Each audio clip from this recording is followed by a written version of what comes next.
দিন কিছু করুন বা নাই করুন, বাড়ির এই স্থানে একটি প্রদীপ অবশ্যই জ্বালিয়ে দিন। বন্ধুরা, মহালয়ার দিন এই সামান্য কাজের মাধ্যমে দেবী মহামায়ার আশীর্বাদ পাবেন, যার ফলে পরিবারে আসবে সুখ, শান্তি এবং সমৃদ্ধি, এবং পরিবারে অর্থ প্রাপ্তির যোগও তৈরি হবে। বাস্তু দোষ ও পরিবার থেকে রোগ জ্বালা যন্ত্রণা হবে দূর। নমস্কার বন্ধুরা, ভক্তিমূলক কথা চ্যানেলে জানাই আপনাদের সকলকে স্বাগত। বন্ধুরা, আশা করছি ঈশ্বরের আশীর্বাদে আপনারা প্রত্যেকেই ভালো আছেন এবং সুস্থই আছেন। পিতৃপক্ষের অবসান হয়ে দেবীপক্ষের সূচনার সন্ধিক্ষণকে বলা হয় মহালয়া। এই মহালয়ার দিনে আমরা বিভিন্ন উপাচার পালন করে থাকি। বন্ধুরা, মহালয়ার এই অমাবস্যা অত্যন্ত শক্তিশালী অমাবস্যা। এই অমাবস্যাতে দেবী মহামায়া জাগ্রত হন। আর বন্ধুরা, সামনেই আসতে চলেছে মহালয়া, আর বাকি মাত্র কয়েকটা দিন। এই মহালয়ার দিনে যে সমস্ত উপাচার পালন করার কথা বলা হয়, অনেক সময় আমাদের ইচ্ছা থাকলেও তা করে ওঠা সম্ভব হয়ে ওঠে না। বন্ধুরা, যদি আপনাদের সাথেও এমনটা হয়, তাহলে মহালয়ার দিন সন্ধেবেলায় এই ছোট্ট কাজটির মাধ্যমেও আপনি দেবী মহামায়াকে সন্তুষ্ট করে আপনার জীবনের সমস্ত অন্ধকারকে দূর করতে পারবেন। এরই পাশাপাশি বন্ধুরা, এই ছোট্ট উপায়টির মাধ্যমে পূর্বপুরুষদের আশীর্বাদও পাবেন। তবে বন্ধুরা, যাই করুন না কেন, পূর্ণ বিশ্বাস এবং নিষ্ঠা সহকারেই করবেন। এই বছর এই বিশেষ দিনে পড়েছে আবার সূর্যগ্রহণ। এটি 2024 সালের দ্বিতীয় এবং ভয়ঙ্কর সূর্যগ্রহণ। মহালয়া এবং সূর্যগ্রহণ একই দিনে পড়ায় এটি বিশেষ সংযোগ তৈরি হচ্ছে। তাই বন্ধুরা, প্রত্যেকেরই এই বিশেষ দিনটি নিয়মবিধিপূর্বক পালন করা উচিত। অমাবস্যার এবং গ্রহণের কিছু বিধি নিষেধ থাকে, সেগুলি প্রত্যেকেরই পালন করা উচিত। তা না হলে এর দুষ্প্রভাব পড়ে পরিবারের উপর। সারা বছর হয়তো রোগ জ্বালা অথবা আপদ বিপদ কোনো না কোনোভাবেই অর্থ অপচয় হতে থাকবে। এই দিনে মা দুর্গার আশীর্বাদ পাওয়ার জন্য করণীয় যা যা আছে সেগুলি করুন, এবং তার সাথে সাথে বাড়ির একটি বিশেষ জায়গায় এই বিশেষ দিনে সন্ধেবেলায় একটি মাটির প্রদীপ অবশ্যই প্রজ্বলিত করুন। কিভাবে প্রদীপটি জ্বালাবেন এবং কি কি সতর্কতা অবলম্বন করবেন, সমস্ত কিছুই আমি আজকের এই পর্বে বলে দেব। তাই সকল বন্ধুদের কাছে আমি একটাই অনুরোধ করব যে আজকের এই ভিডিওটি একদম স্কিপ না করে সম্পূর্ণরূপে দেখুন, এবং দেখার পর ভালো লাগলে অবশ্যই ভিডিওটিতে একটি লাইক করবেন এবং কমেন্টসে লিখবেন জয় মা দুর্গার জয়।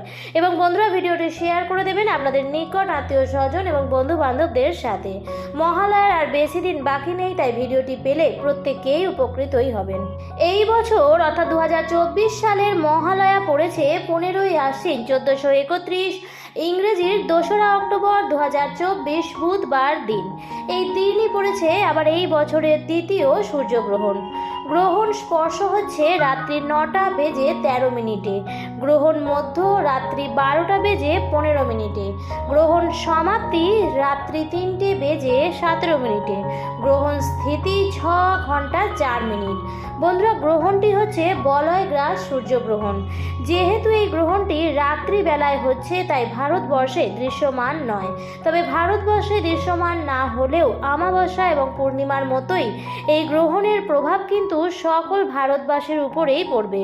রাশি হিসেবে কিছু কিছু রাশির ব্যক্তির অত্যন্ত সৌভাগ্য নিয়ে আসবে, আবার কিছু কিছু রাশির ব্যক্তিদের খারাপ সময়ের সংকেত দিচ্ছে। তাই বন্ধুরা, গ্রহণের বিধি নিষেধ কিন্তু প্রত্যেকেরই মেনে চলবেন। বন্ধুরা, যেহেতু এই গ্রহণটি অদৃশ্য, তাই এই গ্রহণের সূতককাল গ্রাহ্য হবে না। তাই গ্রহণের সময়টুকু বাদ দিয়ে আপনারা পুজো পাঠ করতে পারেন, তাতে কোনো অসুবিধা নেই।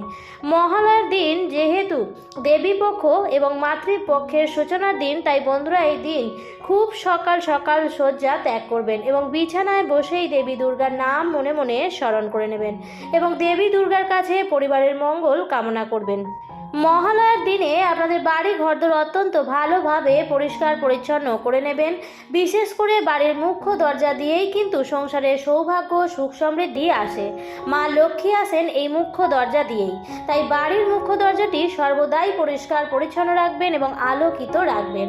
এবং মহালয়ার দিন সকালবেলায় মুখ্য দরজাটি সৈন্ধক লবণ মিশ্রিত জল দিয়ে ধুয়ে দেবেন এবং মুখ্য দরজার পাশ থেকে সমস্ত আবর্জনা, ডাস্টবিন, নোংরা চটি, জুতো এই সমস্ত কিছুই সরিয়ে দেবেন। বাড়ির মুখ্য দরজার প্রসঙ্গে বলে রাখি বন্ধুরা, বাস্তুশাস্ত্র অনুযায়ী বাড়ির মুখ্য দরজাটির জন্য সবচেয়ে ভালো দিক হলো উত্তর, উত্তর পূর্ব, পূর্ব বা পশ্চিম দিক। তবে প্রবেশদ্বারের জন্য উত্তর দিককে সেরা বলে মনে করা হয়। উত্তর দিকে তৈরি দরজা ঘরে ধন ও সমৃদ্ধি নিয়ে আসে। সেই দিন খুব সকাল সকাল স্নান সেরে নেবেন এবং স্নানের জলে সামান্য কালো তিল এবং সৈন্ধক লবণ মিশিয়ে স্নান করতে পারেন। এর ফলে আপনাদের মধ্যে থাকা সমস্ত নেগেটিভিটি, সমস্ত খারাপ চিন্তাভাবনা দূর হয়ে যাবে। তবে এই দিন বন্ধুরা অনেকেই গঙ্গা স্নান করে থাকেন, পিতৃপুরুষদের উদ্দেশ্যে তর্পণ করেন। তার বন্ধুরা, আপনাদের জীবনে যদি সব দিক থেকে উন্নতি পেতে চান তাহলে মা দুর্গার আশীর্বাদ পাওয়ার পাশাপাশি পিতৃপুরুষদের আশীর্বাদ থাকাটাও অত্যন্ত জরুরি। কারণ বন্ধুরা, একবার যদি পিতৃদোষ লেগে যায় তাহলে জীবন অভিশপ্তময় হয়ে যায়। বন্ধুরা, এই দিন যদি পারেন তাহলে অবশ্যই গরু, কুকুর অথবা কাককে অবশ্যই কিছু খাওয়াবেন। এর ফলে পূর্বপুরুষরা প্রসন্ন হয় এবং ব্যক্তির আটকে থাকা কাজও সম্পন্ন হতে শুরু করে। পিতৃপক্ষে পশু পাখিকে অন্ন জল দেওয়া অত্যন্ত শুভ। বন্ধুরা, এই দিন আপনারা একটি উপায় করতে পারেন। এই উপায়টির জন্য বিশেষ কিছু সামগ্রীর প্রয়োজন হয় না। বন্ধুরা, এই দিন আপনারা যে উপায়টি করবেন তার জন্য লাগবে শুধুমাত্র মাটির প্রদীপ। যদি আপনাদের ঠাকুর ঘরে মাটির প্রদীপ থাকে তাহলে অত্যন্তই ভালো, আর যদি না থাকে তাহলে একটি মাটির প্রদীপ অবশ্যই কিনে নিয়ে আসবেন।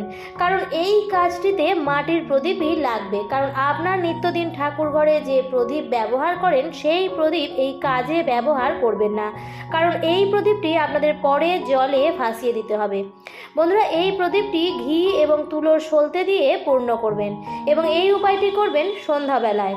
মহালয়ার দিন সন্ধ্যাবেলায় যখন আপনারা সন্ধ্যা দেবেন তখন ঠাকুর ঘরে তো প্রদীপ জ্বালাবেনই, তার সাথে সাথে আলাদা একটি ঘি দিয়ে পূর্ণ করে মাটির প্রদীপ নেবেন এবং সেই প্রদীপটি ঠাকুর ঘরে প্রজ্বলিত করবেন।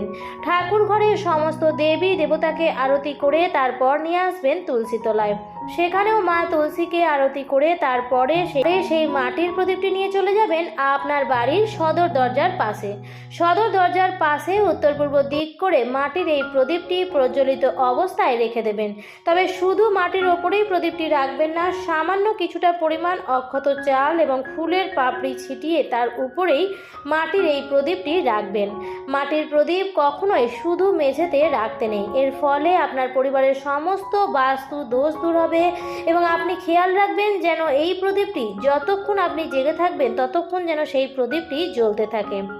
রাত্রিবেলায় গ্রহণ, তাই চেষ্টা করবেন রাত্রিবেলায় গ্রহণ চলাকালীন যেন সেই প্রদীপটি জ্বলে, সেই পরিমাণ ঘি দিয়ে রাখতে।